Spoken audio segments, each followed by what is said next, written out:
artist is a title that you earn, and that it's a little embarrassing to hear people refer to themselves as artists. It's like referring to themselves as a genius.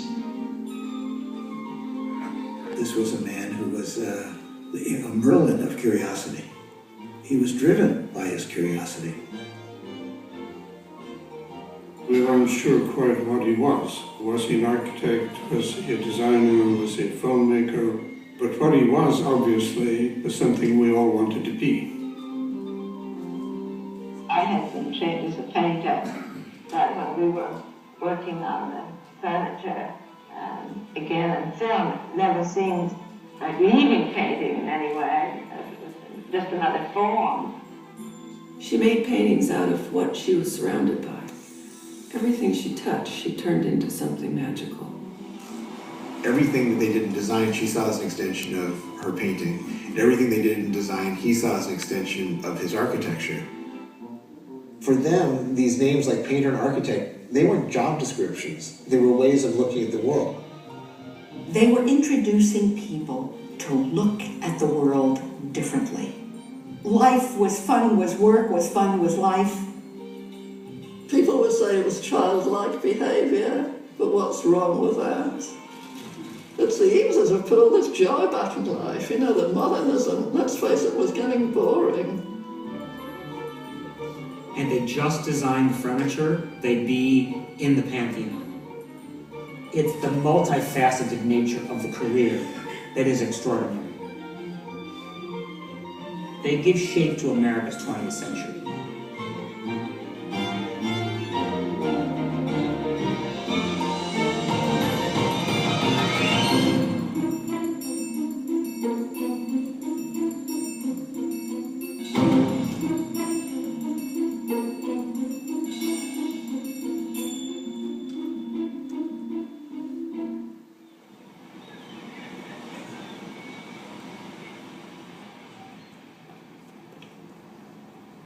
I came from an architectural office where there were individual tables with a conference room, and there was carpet on the floor, there were lights, we had drafting tables and all the equipment that you needed, etc., etc.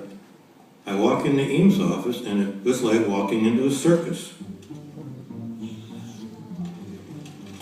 I walked in the door and of course I immediately thought, I got any jobs here?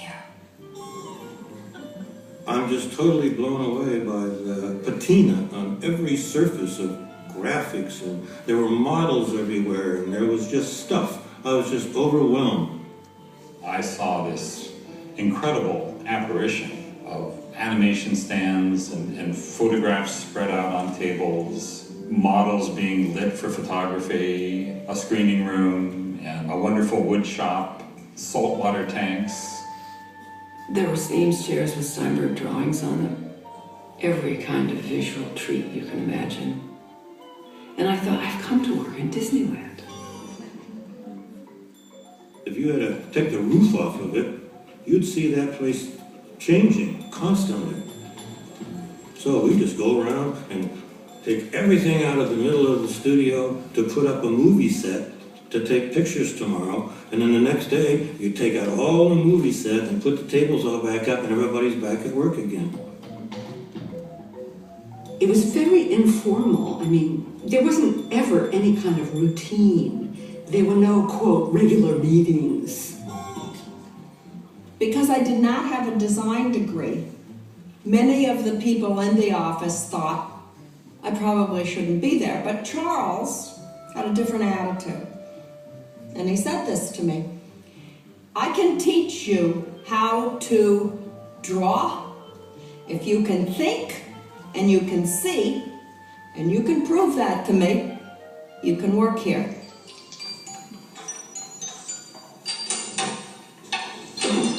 For 4 decades, 901 Washington Boulevard in Venice Beach, California was one of the most creative addresses on earth.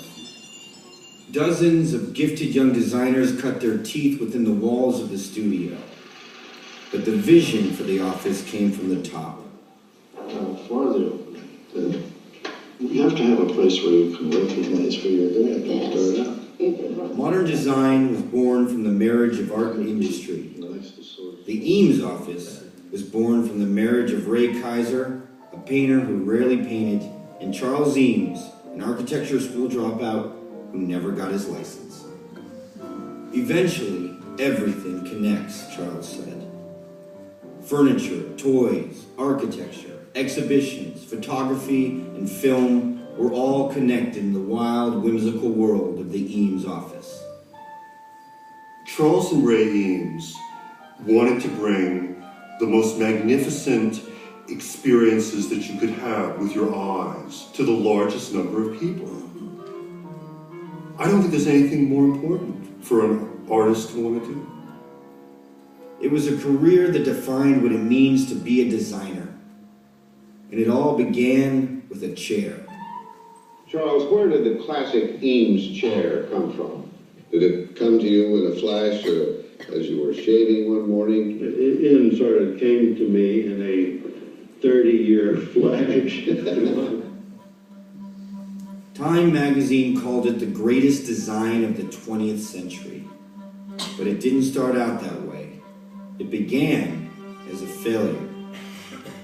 Responding to a competition at the Museum of Modern Art in 1940, two unknown young architects, Charles Eames and his friend Eero Saarinen, set out to reinvent the very idea of the chair. The goal is to create an inexpensive, mass-produced chair which is well-designed and which is molded to the body because it doesn't need a lot of upholstery, which is A, old-fashioned, and B, expensive. Upholstery is what Louis XIV did. Working at the Cranbrook Academy of Art near Detroit, Eames and Saarinen thought they could mold the new miracle material, plywood, into two directions at once to make a comfortable, form-fitting shell. The critical point is where that back becomes the seat. The glues aren't good enough and the chair splinters, which means when you sit on it, it would be a little uncomfortable, so they have to upholster it. Despite failing at their goal of creating a single-piece plywood shell, Charles and Eero won the competition. The irony is that the chair that Eames and Saarinen designed, they couldn't really manufacture. Even with the upholstery to cover the cracked surface, no existing machine could successfully mold the plywood into the shape of the chair. It couldn't be made in the way that they claimed it could be made. They designed the look of it without designing the substance of it. After many unsuccessful attempts, Eero Saarinen scrapped the project. But Charles wasn't ready to give up, this time with a new partner. At Cranbrook, he had become friendly with Ray Kaiser, a talented young artist who had helped with the chair project. I said to Ray one day, "How did you and Charles get together?" "Oh, I can't talk about it." I said, "Why not?" I said, "Well, we just did." They sparked, and the rest is literally history. And I think in Ray, he really found his complement. But there was a problem. Charles was already married. He had moved up to Cranbrook from St. Louis with his wife, Catherine, and his young daughter, Lucia. The love letters are Charles's letters to Ray, because the letters that Ray wrote back to Charles, Charles destroyed because he was married. They show Charles madly in love with her, there's no doubt about that. He talks about walking past the building that she used to look in and looking up at her window, and they are very moving. Those letters are talking about a joined future as artists together. I think his decision feels made. Ray certainly felt uncomfortable enough to leave Cranbrook and go away and think about what she was going to do thereafter.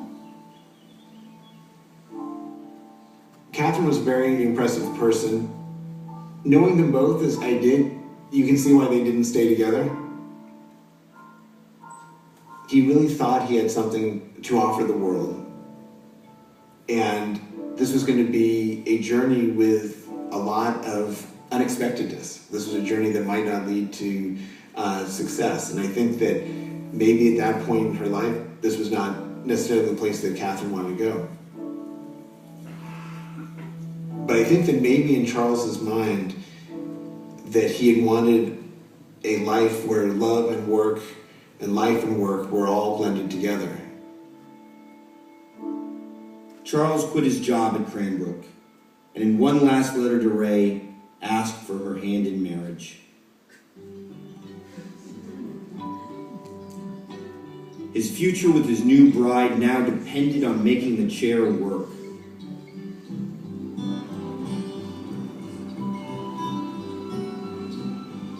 Broke and short on options, Charles and Ray headed from Michigan to LA to finish what he had started. Part of this journey to California was they were both going to figure out how to mass produce molded plywood and compound curves.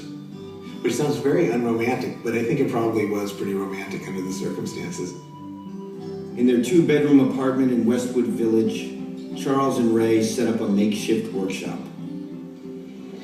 The first two that did the molding, which was so magic, we called it by a magic name. Still called it Kazam. The Kazam machine was a jerry-rigged molding device made out of heating coils and a bicycle pump. But in 1942, with the nation at war, raw materials were scarce, and the Kazam lay silent. But with a setback, there was also opportunity. The U.S. military needed better splints. The standard issue splint was metallic, and so the vibration of the two people carrying them actually would make the wound worse.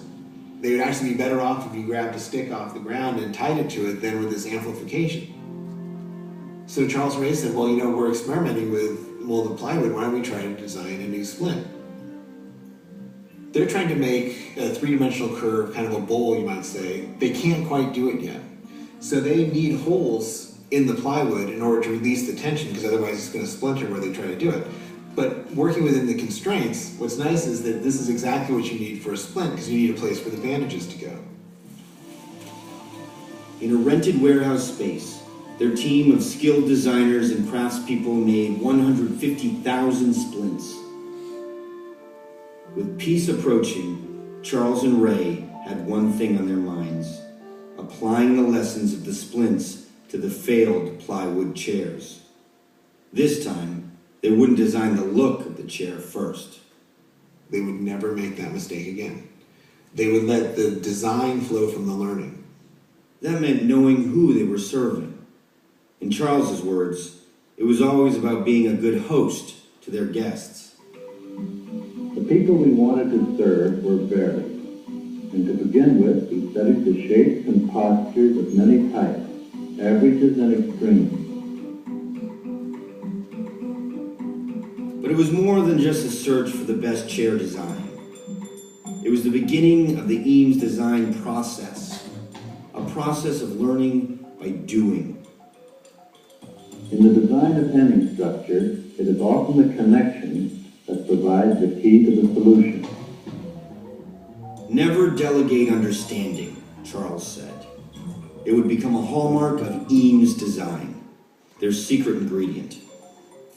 Charles said, yeah, there's a secret. First you have an idea, then you discard the idea, and then you have 50 other ideas and you discard them, and then you do several models, and they don't work, and you throw them out. And the secret is work and work and work and work and work. The plywood furniture was good to go in 1946. Charles said of the furniture, "We wanted to make the best for the most, for the least." That sentiment struck a chord with the Herman Miller Furniture Company. Honest and simple in its use of materials, the plywood furniture was also affordable for the common man. Together, they would become one of the great success stories of the post-war era.